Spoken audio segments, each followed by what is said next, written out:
Pai, em nome de Jesus, eu quero te pedir que nesta manhã o teu Espírito Santo venha falar a cada coração de maneira poderosa, particular e individual. Que o Senhor Jesus venha trazer revelação. Pai, que essa revelação venha trazer transformação. E essa transformação venha refletir a sua glória na terra, para que as pessoas vejam que Cristo está em nossas vidas, Pai.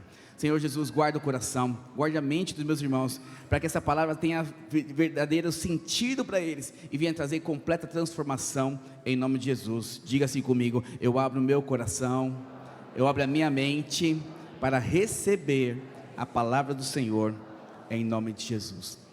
Eu falo isso com o espírito de repreender o diabo. Seu coração e sua mente tem que estar aberta para o Senhor, porque se não estiver aberta, a palavra vai entrar, vai ser apenas letra, e vai sair daqui com uma boa palavra. O objetivo da palavra de Deus todo domingo é entrar no seu coração e te transformar. Amém? Glória a Deus. Irmãos, o título da palavra de hoje é: você é inspirado por Jesus? É uma pergunta que eu te faço. Se você de fato é inspirado por Deus, por Jesus, pela vida de Jesus aqui na terra, porque isso vai definir muitas coisas em nossas vidas. O que te inspira, o que você se empolga, é aquilo que realmente te traz rumo, te traz direção. Então as pessoas, elas são motivadas através de coisas e de pessoas. A minha maior motivação de ser pastor é minha própria mãe, que foi alguém que sempre investiu em mim, mostrando que Jesus é a melhor coisa da terra. Minha melhor referência de trabalho sempre foi meu pai, por mais que ele era alguém que não era muito culto, quer dizer, no conhecimento, não tinha muito estudo, é alguém que fazia de tudo para dar o melhor para a família. E eu percebo isso na vida da igreja. Você vai se empolgar com a vida da igreja se você olhar homens de Deus, e principalmente se você ser inspirado por Jesus. Então você já teve aquela experiência de alguém falar assim: nossa, você é diferente demais. Nossa, falar com você é completamente diferente de outras pessoas. Eu nunca vi alguém igual a você. E por que essas pessoas falam isso? Porque com certeza existe algo que te inspira, que te torna diferente de outras pessoas. Então elas normalmente falam assim: eu vejo algo, eu vejo uma luz, eu vejo um brilho, eu vejo uma alegria diferente em você. Nós escutamos muito isso também. Mas também quando se trata no reino de Deus, principalmente dentro do corpo de Cristo, quando você chega alguém cheio de Deus, você fala assim: nossa, quanta unção, você está até arrepiado. Tem pessoas que nós chegamos perto, homens de Deus, mulheres de Deus, fala assim: nossa, tem muita unção em você, eu percebo muita presença de Deus. Tem pessoas que já chegaram perto de mim e choraram, simplesmente choraram, porque sentiram a presença de Deus.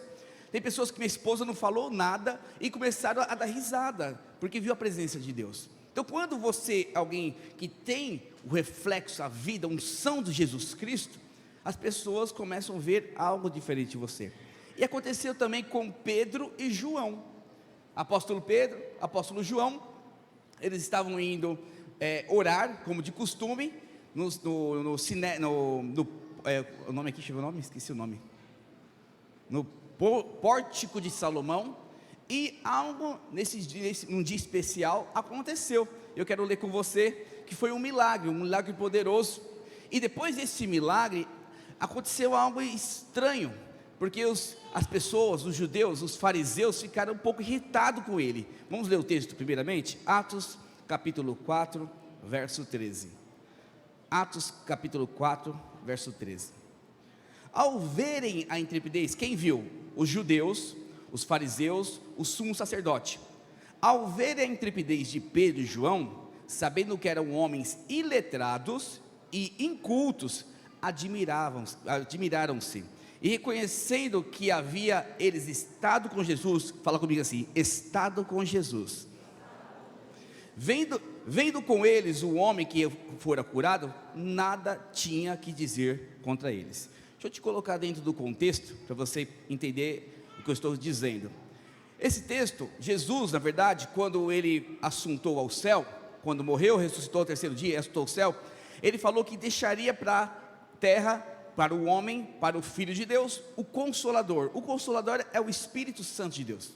O Espírito Santo de Deus ia fazer milagres, sinais e prodígios, que todo aquele que nele crê faria coisas maiores, Foi isso que Jesus falou, e assuntou ao céu, e houve o Pentecoste em Atos capítulo 2, e a partir daí uma igreja começou a ser estabelecida. Uma igreja, a primitiva, a igreja avivada, a igreja pentecostal, a igreja que tinha como Jesus Cristo o centro de todas as coisas. Vou fazer uma aspa para você, tem muita gente na internet pregando que você é o centro de Jesus. Você não é o centro de Jesus, Jesus Cristo é o centro de todas as coisas. Quando você entende isso, você é beneficiado porque você centralizou Jesus na sua vida. Jesus não fez as coisas por causa de você, Deus fez tudo por causa do seu Filho, Jesus. Todas as coisas é por Ele e para Ele, a Ele toda a honra e toda a glória, amém, irmãos? Então voltando aqui, então Jesus deixou o Espírito Santo e começou a implantar a igreja. Os apóstolos começaram a edificação. Jesus foi, deu o ensinamento, deu a direção e começou a implantar, a edificar a igreja do Senhor Jesus. E o cristianismo, junto com o judaísmo, era um pouco misturado ainda ali em Jerusalém. Então ele não sabia quem era cristão de Jesus e quem era judeu, porque todos iam ao templo, que é o pórtico de Salomão, fazer as suas orações diárias. Então todos eles, Pedro, os apóstolos convertidos e os judeus, todos iam lá. E naquele dia, nesse pórtico de Salomão, existia um mendigo, que ele estava sentado todos os dias pedindo esmola. E certo dia, com certeza, Pedro e João viram aquele mendigo, por muitas vezes. Mas certo dia, quando ele estava pedindo esmola, eles perceberam algo da parte de Deus. Fala comigo assim, perceber algo.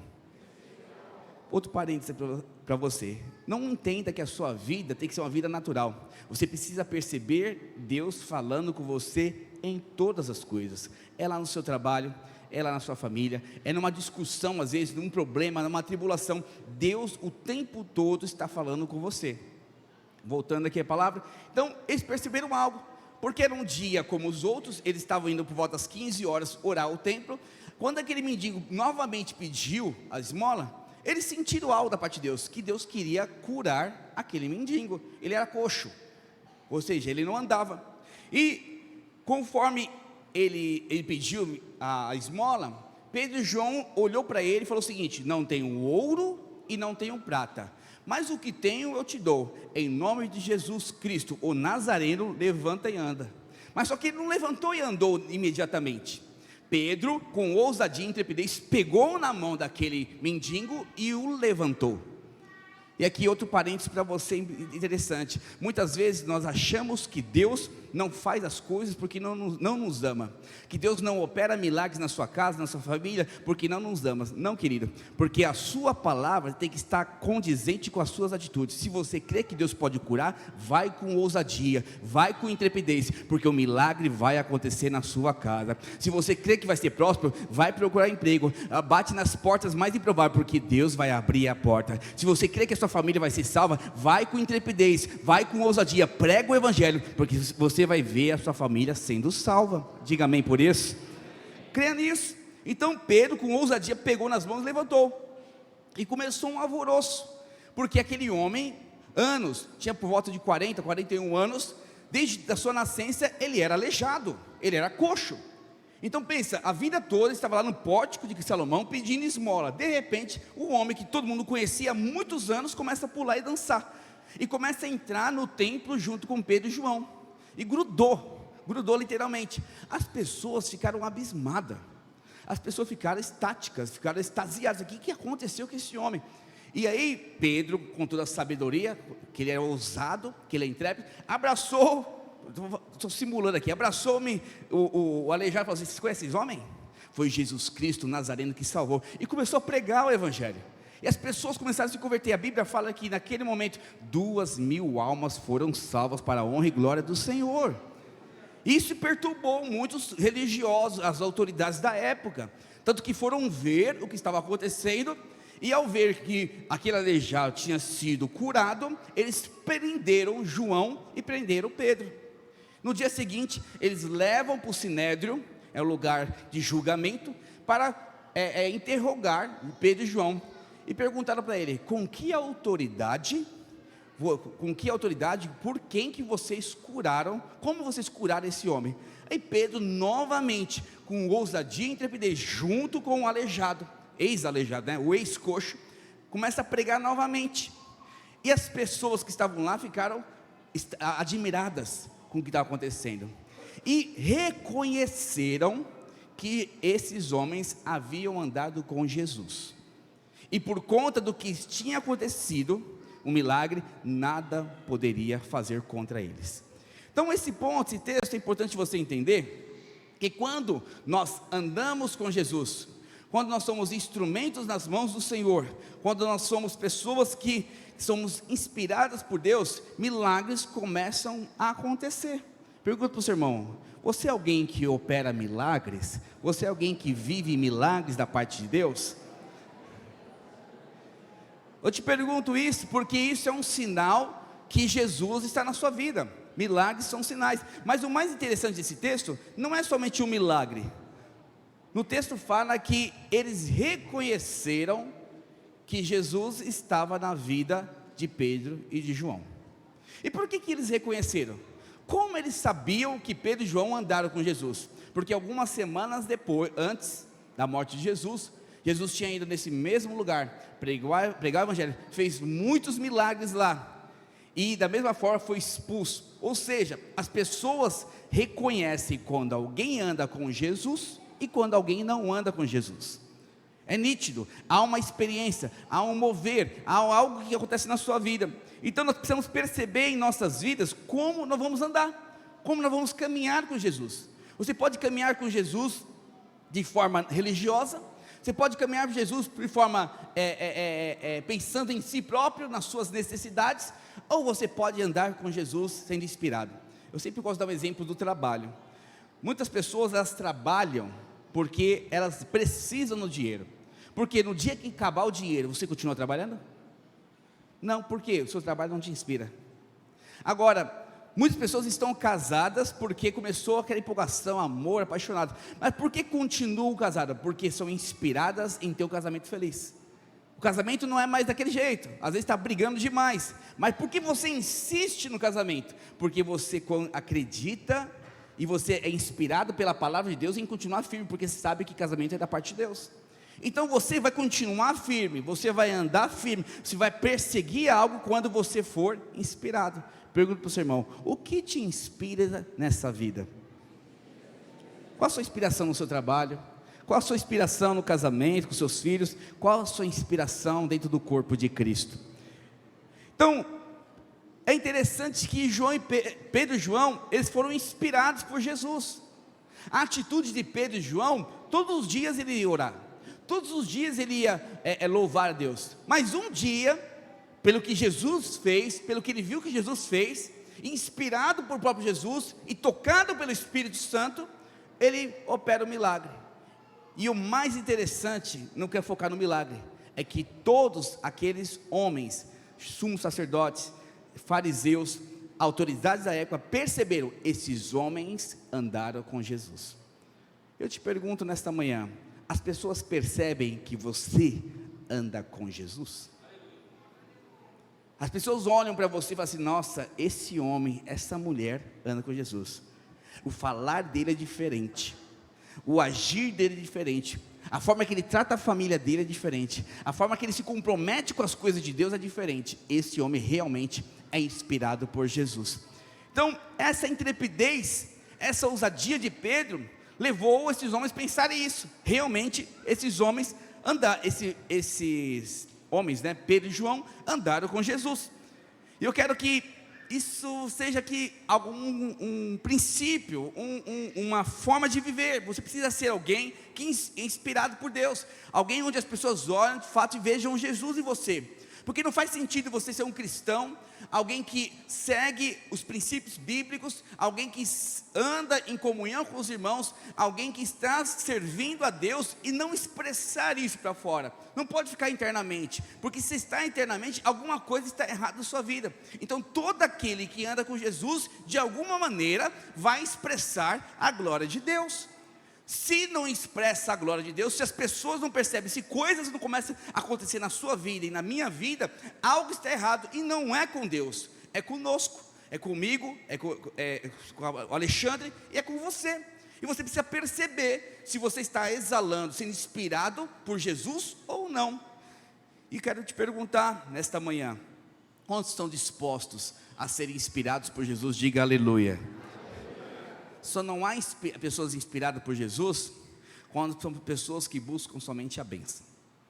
Pessoas que trabalham, estão na igreja em função de bênçãos, são pessoas que não são inspiradas por Jesus. Minha inspiração é ter um carro novo. Minha inspiração é ter meu casamento restaurado. Minha inspiração é tocar no louvor.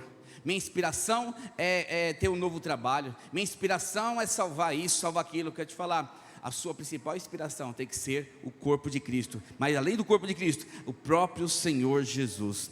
Então, não é de admirar que pessoas não refletem em Cristo, porque o objetivo, o que inspiram elas, não é Jesus, é o que Deus pode dar. Deus nos livre, irmãos, de ser pessoas que pensam somente nas bênçãos de Deus. Você tem que ser aquele que ama o próprio Senhor Jesus Cristo. Pergunta para o seu irmão: você ama realmente Jesus? Então, se você de fato ama Jesus, você é inspirado por Ele, e você é comparado a Ele. Todo aquele que ama Jesus, ele é inspirado pelo que Jesus fez, e toda vez que ele é inspirado, ele faz e vive como Jesus viveu. Então, graças a Deus, você não é aquele que pensa somente na bênção. Aqui na Videira Itaquera só tem pessoas que amam a glória de Deus e querem ser inspiradas, e querem refletir a glória de Deus. Diga amém por isso. Agora a grande questão é o quê? O que na vida de Jesus inspira você? O que na vida de Jesus faz você ser tão firme com o Senhor? O que na vida de Jesus as pessoas veem em você? Eu vou te dar alguns pontos importantes nesta manhã, para você perceber o que te inspira. Porque se nada do que eu falar, você olha, uau, isso me inspira, você está, desculpa o termo, né, no mato sem cachorro. Você está com um problema sério. Porque se essas coisas que eu te falar não te inspiram a ser um cristão que reflete a glória de Cristo, significa que Jesus não te inspira. E se Jesus não te inspira, a vida cristã deve ser um peso terrível para você. E nesta manhã, em nome de Jesus, com esse ensino, com essa palavra, que hoje é uma palavra mais de ensino, você precisa perceber o que te motiva. O que te motiva, por exemplo, estar casado? O que te motiva, por exemplo, a trabalhar tanto nessa empresa? Se em Jesus não existe uma motivação correta, você não vai refletir Cristo. E o resultado disso é uma vida pacata, uma vida sem expressão, uma vida sem propósito. Mas eu quero te falar algo muito importante: Deus te chamou para cumprir um propósito eterno. Você nasceu para expressar a glória de Deus, e sinais e prodígios vão acompanhar cada um de nós. Você nasceu para destruir toda a obra do inferno e estabelecer o reino de Deus aonde você está, em nome de Jesus. Amém, igreja? Fala comigo assim: nesta manhã eu quero ter revelação do que me inspira em Deus. Glória a Deus, aleluia. Então deixa eu te ajudar a ver algo que em Jesus você é inspirado. Então, certo momento Jesus falou que uma comida especial, uma comida ele tinha para comer. Então às vezes a comida que Jesus comia é algo que te inspira. Conheço pessoas que amam estudar a palavra de Deus. Quando fala de estudar a palavra de Deus, ele larga tudo, ele se debulha ali num livro, ele se debulha na Bíblia, enquanto não ser saciado por aquela leitura, e conhecer, comer mais da palavra de Deus, ele não fica saciado. Então, Jesus fala aqui em João capítulo 4, verso 34, precisa abrir: a minha comida consiste em fazer a vontade de Deus e realizar a sua obra. Então Jesus fala claramente: olha, minha vontade, o que mata a minha fome, o que me traz prazer, o que sacia a minha fome, é fazer a vontade de Deus. Então tem pessoas que amam fazer a vontade de Deus. Tem pessoas que têm prazer em pregar o Evangelho. Tem pessoas que têm prazer em comer mais de Deus, comer mais da obra do Senhor, fazer as coisas. Eu vejo às vezes alguns jovens aqui, eles passam um sábado, domingo, o dia inteiro no prédio. Eles vão para a cela, voltam para a cela, pregam, evangelizam, voltam aqui, vai atrás, paga um lanche aqui, faz isso. Eu fico olhando, meu Deus, esse que também realmente gosta de comer de Deus, gosta de se alimentar com Deus, mas quando pede para chegar às vezes meia hora antes do culto, ou a chegar no horário do culto, não consegue chegar. Quando pede para participar de um jejum de 21 dias, e comprar o livro, não consegue participar, porque não tem fome. Quero te falar, querido, a sua fome define quem é você. Você é o que você come, tanto naturalmente, como espiritualmente. Pode perceber, um atleta é alguém que come de forma regrada, come determinados alimentos corretos, evita outros tipos de alimentos, porque o objetivo dele é ter um corpo definido para exercer determinada função. Então, porque ele decidiu comer algo. Então, você é o que você come espiritualmente. Se você é alguém que não expressa Jesus, significa que a sua comida está errada. Se as pessoas não conseguem ver Jesus em você, e você não consegue pregar Jesus, se você não consegue falar um versículo da Bíblia de cor, você na segunda-feira não lembra da palavra que foi ministrada domingo, querido, acorda para a vida, você não se alimenta de Jesus. E por não se alimentar, automaticamente o resultado é o quê? Fraqueza. É parecer mais com a carne do que o espírito. Eu perguntei semana passada, foi retrasado aqui no culto, quem lembra o tema do último jejum? Se você não lembra, é que de alguma forma você participou de jejum de forma sem fome. Sabe, já comeu aquela comida sem fome? Já comeu aquele prato de comida assim, eu vou comer só porque não estou querendo comer? É o que você faz quando você come da palavra de Deus, simplesmente de forma religiosa. Quando você vem para uma cela, porque você tem que ir para a cela, senão o líder vai te encher o saco. Eu vou participar do jejum, senão o pastor vai pegar no meu pé. Eu vou participar da conferência, porque o pastor vai pegar no meu pé. Não, querido, você tem que participar porque você tem fome de Deus. Aqueles que têm fome de Deus, eles expressam a glória de Deus. Pergunta para o seu irmão, você tem fome de Deus? Porque Jesus tinha fome. A fome dele era o quê? Fazer a vontade do Pai. Se você se inspira em Jesus nisso, glória a Deus, você vai expressar essa glória. Mas outra coisa, quero te ajudar, para você lembrar se de fato você é inspirado por Jesus. Jesus era alguém proativo. Em Mateus, pode projetar por favor, Mateus capítulo 9, verso 35, está escrito o seguinte: e percorria Jesus todas as cidades e povoados, ensinando nas sinagogas, pregando o evangelho do reino e curando toda sorte de doenças e enfermidades. Vendo ele as multidões, compadeceu-se delas, porque estavam aflitas e exaustas como ovelhas que não têm pastor. E então se dirigiu a seus discípulos e falou: a seara na verdade é grande, mas os trabalhadores são poucos. Então Jesus era alguém proativo. Quando você olha para Jesus, havia uma necessidade e ele estava lá. Havia uma enfermidade para ser liberada, ele ia lá e curava. Ele fazia questão de o tempo todo estar no templo, pregando e ensinando o evangelho do reino. O tempo todo ele não parava. Era alguém que não tinha descanso. Entenda o descanso assim, é o seguinte: ele dormia, ele comia, mas só que era o suficiente para ele continuar focado naquilo que inspira ele.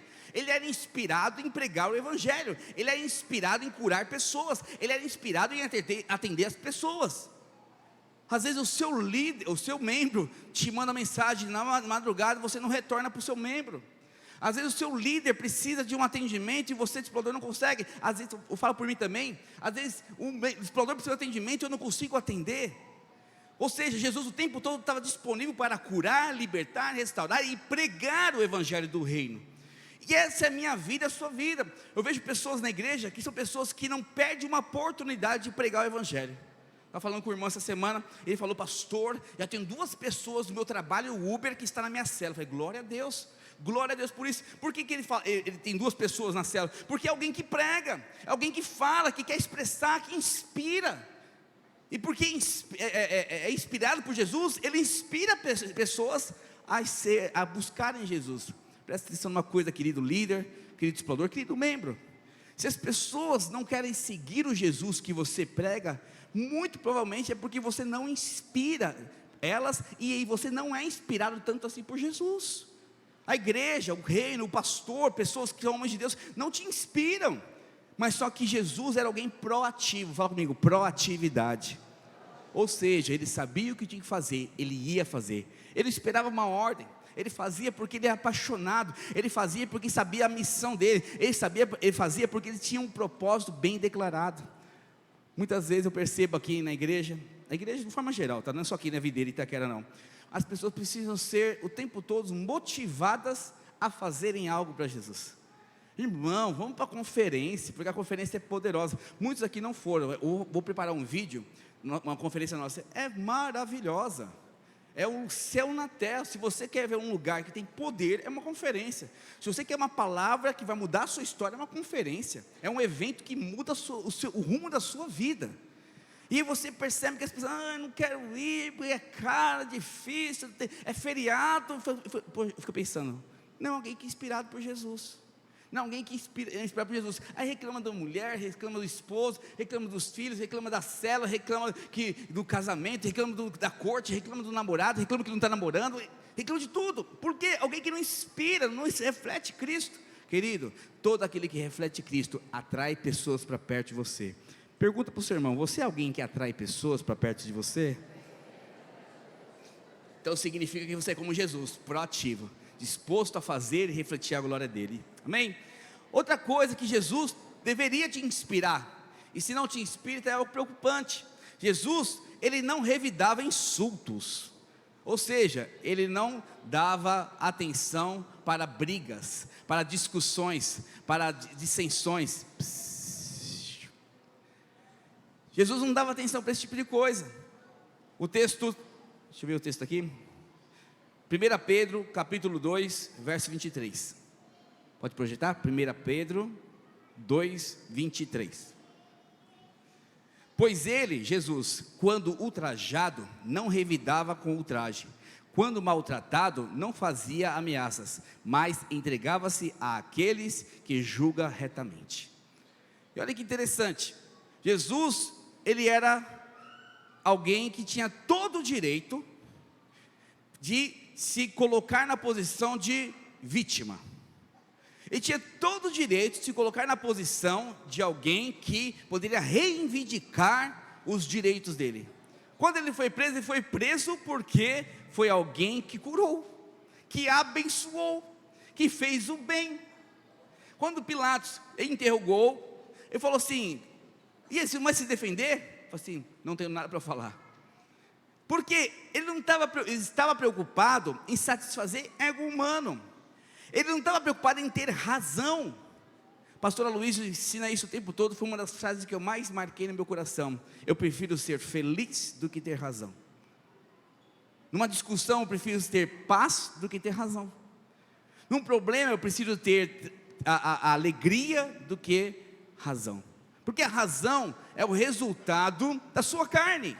Razão é resultado de você se manifestar justiça própria. Ei, justiça própria é algo carnal. Justiça própria é algo que destrói. A justiça própria é que te leva ao pecado. Mas quando você abre mão, pastor, mas sempre você é injusto. Deus é justo. Às vezes em casa, uma discussão minha da Soraya, ela abre mão, eu abro mão. Por quê? Pelo bem do casamento. Às vezes com o meu filho, eu sou um pouco mais incisivo, ele abre mão pelo bem da relação com o pai. Às vezes na igreja eu abro mão de discutir, ou às vezes brigar, ou pegar no pé do irmão, porque eu abro mão que eu não quero ofender o irmão, ou o irmão se sentir ofendido comigo. Quando eu tenho essa atitude, eu me pareço com Jesus. Quando eu falo, nossa, eu preciso ser que nem Jesus, eu preciso ter a paciência que Jesus tem, eu preciso ter a luz que o Senhor tem, eu preciso ter o coração que Jesus tem, eu preciso perdoar como Jesus tem. Perdoa. Quando você tem esse comportamento, você é alguém inspirado por Jesus. Eu percebo pessoas aqui que são uma bênção, pessoas que sempre estão dispostas a servir, a amar, a perdoar rapidamente. Mas eu olho assim, não sei exatamente, mas quando eu olho o coração dos irmãos, eu falo, meu Deus, ajuda esse irmão a perdoar, ajuda esse irmão a sair dessa posição, essa posição é ruim para ele, porque isso não expressa Jesus, isso não traz a vida de Deus, de tal forma que você não vai conseguir viver uma vida plena no Senhor. Revidar insultos é resultado de alguém que não é inspirado por Jesus, mas aquele que perdoa e que sempre tem disposição de andar a próxima milha, é alguém que se parece com Jesus. Pergunta para o seu irmão, você é alguém que parece com Jesus? Mas tem outra coisa que Jesus fazia, que é motivo de inspiração para mim e para você. Jesus tinha compaixão pelos atribulados. Fala comigo, eu falo assim, atribulados. Lucas capítulo 7, verso 12. Como se aproximasse na porta da cidade, eis que saía o enterro do filho único de uma viúva, e grande multidão da cidade ia com ela. Projetou já? Tá. Vendo-a, o Senhor se compadeceu dela e ele disse, não chores. Chegando-se, tocou o esquife, e parando os que o conduzia, disse: jovem, eu te mando, levanta-te. Sentou-se o que estivera morto e passou a falar, e Jesus restituiu a sua mãe. Presta atenção numa coisa, Jesus, ele ficou triste em ver aquela viúva de um único filho, a viúva, né, de um único filho morto. Eu falei, meu Deus, eu acho que ele colocou na posição dela. Eu falei, meu Deus, essa mulher está sozinha, perdeu o marido, não tem mais ninguém na vida, tem o único filho que ela tinha morreu. Ele ficou compadecido disso. Ele ficava com compaixão de quem é atribulado. Ele ficava com compaixão de quem não estava bem. Quando os pastores não estão bem, eu fico atribulado com eles. Quando um discipulador nosso não está bem, eu fico atribulado. Quando um pastor, a igreja lá de São Sebastião, irmãos, teve crianças nossas que morreram, eu chorei. Quando eu recebi a notícia do pastor que morreu 6 crianças da igreja videira lá de Camburi, eu chorei. Chorei, minha esposa viu lá eu chorando 15, 20 minutos seguidos. Fiquei angustiado, fiquei mal com aquilo. Sabe por quê? Porque quem é inspirado por Jesus tem compaixão de quem é atribulado. Comecei na hora, comecei a trabalhar. Foi aqui depois da noite daqui, né? Entrei no financeiro da igreja, comecei a ajudar, fiz o Pix da igreja, corri atrás, vamos ajudar aqui, vamos ajudar ali, comecei a espalhar os Pix, e graças a Deus, estamos cooperando com os irmãos, mas muita gente morreu, muitos parentes dos irmãos da igreja morreram. Se isso não toca você, está faltando Jesus na sua vida. Se isso não te inspira, Jesus tendo compaixão, você não é, não, o mundo é assim mesmo, é terrível esse mundo, Deus me livre. Não, hoje eu vejo uma mãe sofrendo, eu choro. Minha esposa está me chamando de chorão ultimamente. Eu choro por tudo. Eu vejo alguém sofrendo, eu choro. Eu vejo alguém passando dificuldade, eu choro. Estou chorão, mas estou orando também. Por que disso? Porque Jesus se compadecia dos atribulados. Querido, esse mundo está tão podre, tão destruído, tão acabado, que tornou você, o pecado faz isso, torna você como uma lepra. Você não sente mais, não tem mais sensibilidade pelo próximo. Você não tem sensibilidade às vezes pelos seus parentes. Deixa eu te falar algo, pastor, como assim? Eu tenho sim. Não, querido, se ele está indo para o inferno e você parou de chorar por ele, você perdeu a sensibilidade. Se a sua família está indo para o inferno, não aceitou Jesus, e você está tranquilo com isso, você perdeu a sensibilidade. É por isso que você não está parecendo com Jesus. Por isso que Jesus não te inspira. Você quer estar na igreja, você está no corpo de Cristo, porque você quer bênçãos. Mas hoje é dia de mudar a sua mentalidade. Eu preciso ser inspirado pelo que Jesus inspira. Eu preciso dar valor para que Jesus dá valor. Eu preciso insistir naquilo que Jesus insiste. Pergunta para o seu irmão, você tem compaixão dos atribulados, irmão? Outra coisa que Jesus nos inspira muito é que ele tinha foco. João capítulo 4, verso 35. Não dizeis vós que ainda há 4 meses até a ceifa? Eu porém vos digo, erguei os olhos e vede os campos, pois já branquejam com a ceifa. Irmãos, uma das coisas que o ser humano mais ama é prazer, mais ama é descanso. Minha esposa falou assim, Alexandre, tirando a igreja, a sua família, o que você mais ama? Dormir. O pastor gosta de dormir. Eu gosto de ficar em casa, às vezes, descansando. Sabe a caixinha do nada, que nem o pastor Claudio faz? Viajando. Mas isso não me tira o foco da rede de Deus. Porque se eu tenho que trabalhar, eu trabalho. Se eu tenho que acordar às 6 horas da manhã, eu acordo. Se eu tenho que visitar o Ed, eu vou visitar. Se eu tenho que cuidar do Clodoaldo, da Luanda, eu vou cuidar. Se eu tenho que discipular o meu irmão, eu vou discipular. Se eu tenho que fazer o enterro, eu vou fazer.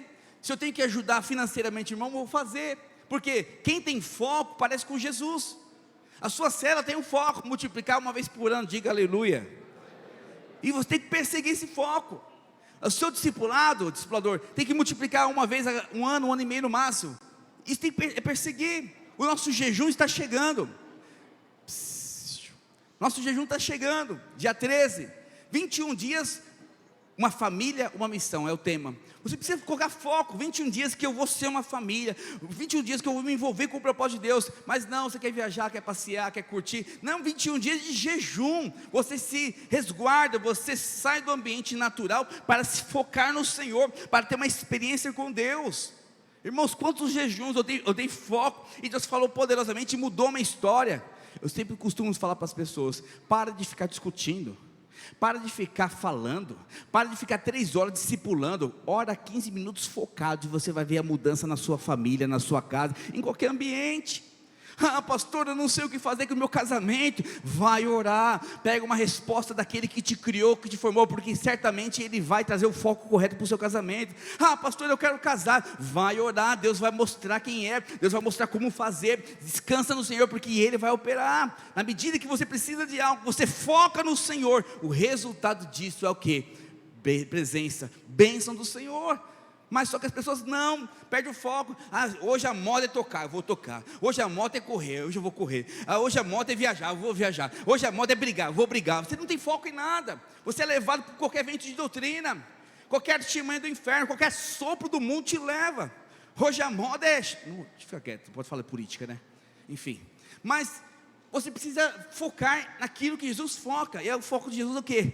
Pregar o Evangelho do reino, salvar vidas e respirar o reino de Deus na terra. Pergunta para o seu irmão: você é alguém que respira o reino de Deus? Diga aleluia, glória a Deus. E por último, Jesus investe tudo que Ele tem na sua noiva, que é a igreja. Efésios capítulo 5, verso 25 diz o seguinte: maridos, amai vossa mulher, como também Cristo amou a igreja, e a si mesmo se entregou por ela, para que a santificasse, tendo-a purificado por meio da lavagem de água pela palavra, para apresentar a si mesmo igreja gloriosa, sem mácula, nem ruga, nem coisa semelhante, porém santa e sem defeito. Uau! Jesus está trabalhando para tornar uma igreja perfeita. O Espírito Santo está operando para levar, assuntar ao céu e reinar com Cristo uma igreja perfeita. É assim que Deus está trabalhando no seu coração. E acredite, as suas tribulações não é resultado somente de seus erros. Tudo bem, nós erramos e muito, mas as suas tribulações são motivos para a operação de milagres de Deus na sua vida, mas também de transformação do seu ego, transformação da sua carne, para que você se torne cada vez mais parecido com Jesus. Porque a Bíblia fala que no mundo teremos aflições, mas tem de bom ânimo, eu venci o mundo. Então quando você coloca a importância da sua vida no reino de Deus, na igreja, as coisas mudam. Irmãos, eu fui gerente do banco durante quase 20 anos, mas eu trabalhava lá das 8 às 5, acabava às 5 horas da tarde, a minha cabeça era viver família, logicamente, e reino de Deus. Pastor, se eu estudava, eu fiz pós-graduação, eu fiz faculdade, fiz tudo, fazia cursos, mas só que meu foco principal era investir no reino de Deus. Tanto que salvei muitos amigos meus, graças a Deus, fui um instrumento de Deus para trazer salvação dentro do banco. Tem pessoas que restauraram casamentos. Minha esposa, quando ia nos eventos de festa, ela sentava junto com as outras assessoras e ela pregava o Evangelho. Eu não trabalhava para ganhar dinheiro, eu trabalhava para manifestar o reino de Deus. Eu estava em churrasco de família, não era para curtir a família também, mas principalmente para manifestar o reino de Deus. Aonde eu estou para pregar o Evangelho. Aonde eu estou para manifestar Cristo nessa terra. Porque eu preciso ajudar Jesus a cuidar da sua noiva. Ele cuida de mim e eu ajudo a cuidar da noiva dele. Olha que poderoso, eu sou noiva, então ele está cuidando da minha família, me prosperando, me abençoando. Essa semana passada, foi semana retrasada, um irmão nosso aqui perdeu o emprego. Ele orou, as crianças oraram, uma semana depois arrumou um emprego. Sabe por quê? Porque Deus cuida da sua noiva. E quando Deus cuida da sua noiva e você cuida da noiva dele, você está mostrando que você tem o mesmo encargo que Jesus. Eu amo a noiva de Cristo, eu amo a igreja do Senhor. Querido, nesta manhã você precisa acordar para a sua vida, acordar na sua vida e falar: Jesus, eu preciso ser inspirado pelo Senhor.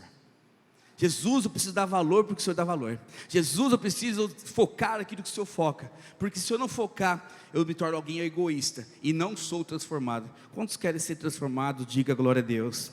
Fala assim comigo: Senhor Jesus, nesta manhã me transforma a sua imagem e semelhança. Mas existem algumas coisas, a equipe de louvor já pode subir, por favor. Algumas coisas que você precisa valorizar, algumas coisas que você precisa inspirar. Se você observar, os maiores assassinos em série que já existiu na terra, eles sempre foram inspirados por algum tipo de filme, por algum tipo de vilão, algum tipo de história. Ninguém que é destaque neste mundo, em alguma coisa, foi destaque do nada. Ele foi destaque porque algo o inspirou. Você vê muitos corredores de Fórmula 1, tem como inspiração Ayrton Senna. Muitos jogadores de futebol têm como inspiração Pelé. E todos eles se tornaram, a grande maioria se tornaram destaques naquela posição.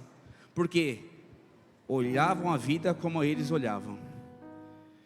Se alimentavam como eles se alimentavam. Se relacionavam como eles se relacionavam. Eu não sei o que é pior. É ser alguém que tem uma inspiração mundana, ou ser alguém que deixa a vida levar. Porque a grande maioria dos homens na terra são pessoas medíocres. O que são pessoas medíocres? Pessoas na média. A média ganha um salário mínimo. A média tem um casamento meia boca. A média consegue sobreviver. A média consegue ter mais ou menos um relacionamento de casamento. A média consegue casar. Medíocres. Medíocre não é algo ruim. Medíocre é algo assim, alguém que vive na média. Mas Deus não te chamou para viver na média. Deus te chamou para viver a excelência que Cristo viveu na terra. E você precisa entender esse princípio.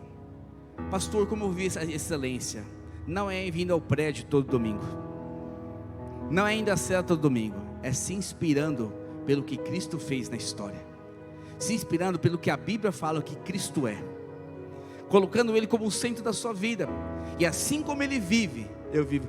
O pastor Wilson, eu estava falando com ele quinta-feira, e ele estava falando com um pastor, supervisor lá, o pastor Isaías da Vila Mariana, e falou assim: Isaías, a noite foi feita para dormir, então escurecer, irmão, é hora de dormir. Eu falei, pastor, mas como isso, pastor? Escurece 18, 19 horas, até 5, 6 horas da manhã, são mais de 12, quase 12 horas. Ele falou o seguinte: a Bíblia diz que você deve descansar, repousar à noite. E a madrugada você acorda para orar, mas não é para ficar trabalhando na rua, é para desfrutar e descansar. Eu fiquei trazendo para o nosso dia, para a nossa palavra aqui, eu fiquei pensando assim: Deus, até nos pequenos detalhes, que não tem muito peso de glória, o pastor Wilson faz questão de seguir a Bíblia.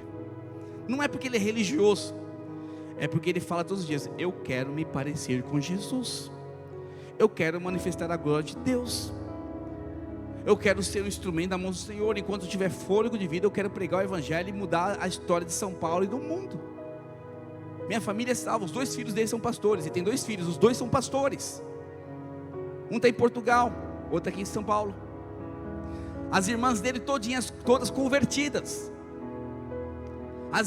Os irmãos e irmãs da esposa dele convertidos.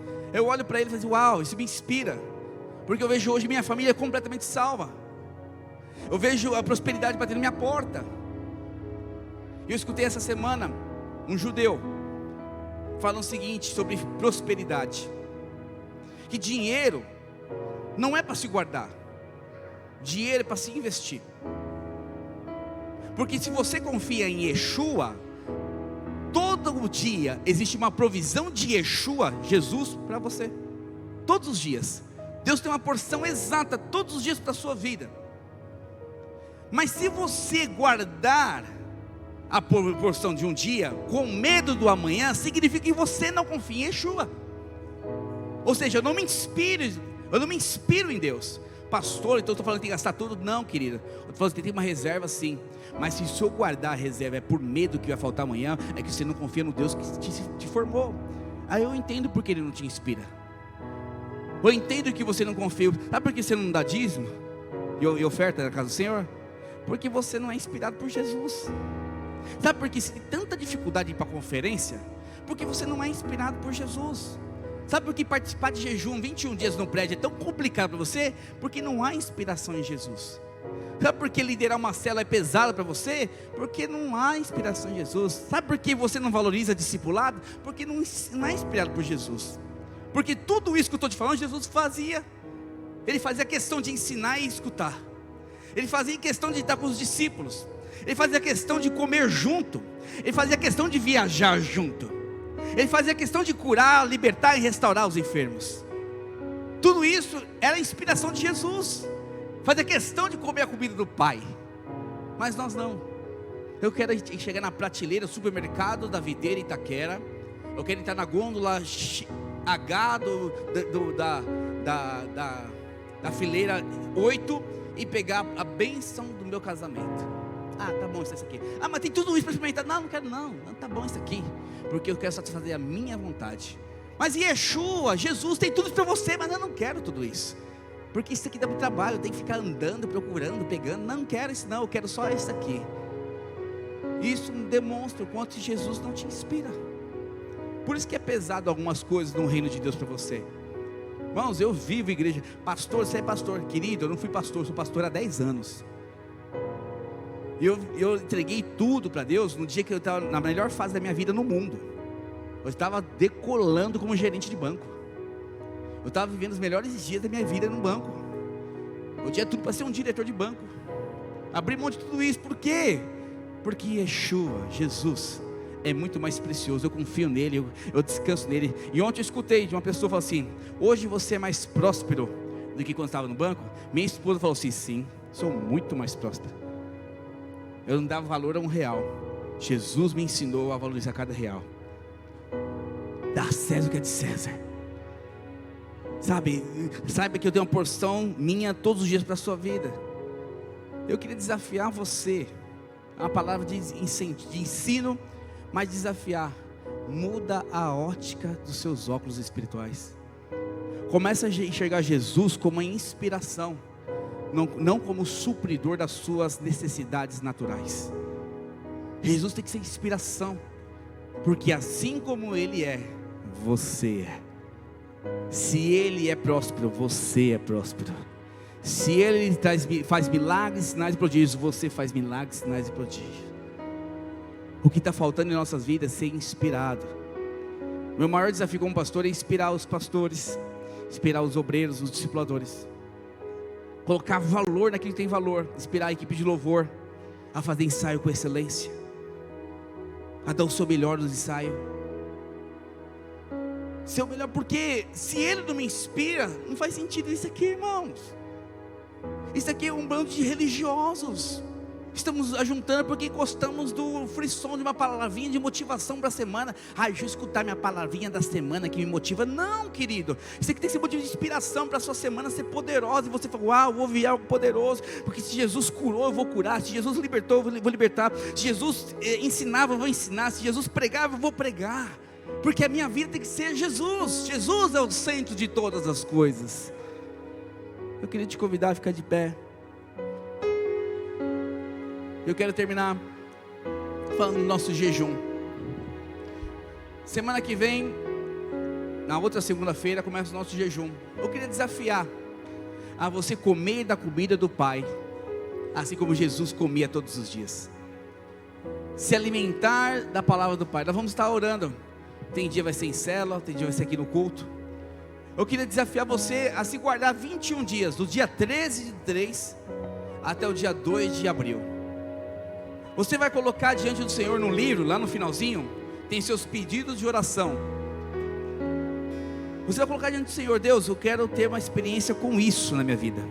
Esses 21 dias, fala comigo nisso. Eu quero a restauração da minha família. Eu quero um novo emprego, sim. Mas também eu quero ser marcado pela Tua presença. Eu quero multiplicar a minha célula. Eu quero ganhar uma vida para Jesus. Eu quero que você desafie o próprio Espírito Santo que habita em você. Que quer desafiar? Fazer a vontade do Pai, comer da comida dEle. E se guarde nesses 21 dias. Participe, não fique sem um livro. Pega você com o seu livro e leia 2, 3 vezes. Escreva o que Deus vai falar ao seu coração. Porque na medida que você participar desse jejum, eu quero te garantir, o tema do jejum é uma família, uma missão. Você vai se tornar tão pertencente a essa igreja, tão pertencente a essa família, tão pertencente a sua célula, que você nunca mais vai ter nada vai ter mais valor do que o reino de Deus para você. Eu quero te falar, não pode existir nada mais precioso do que a igreja gloriosa de Jesus Cristo na sua vida. Não pode existir. É Jesus o principal na sua vida. Meu casamento é importante com a pastora Soraya, mas Jesus também é importante. Se Jesus não está no nosso meio, alguma coisa está errada. Meus filhos são maravilhosos, são bênção, mas Jesus tem que estar no meio. O meu trabalho é poderoso, me traz sustento, mas Jesus tem que estar no meio. Jesus é o centro de todas as coisas de nossas vidas. Feche seus olhos, coloca sua mão no coração, fala: Senhor, me inspira nessa manhã.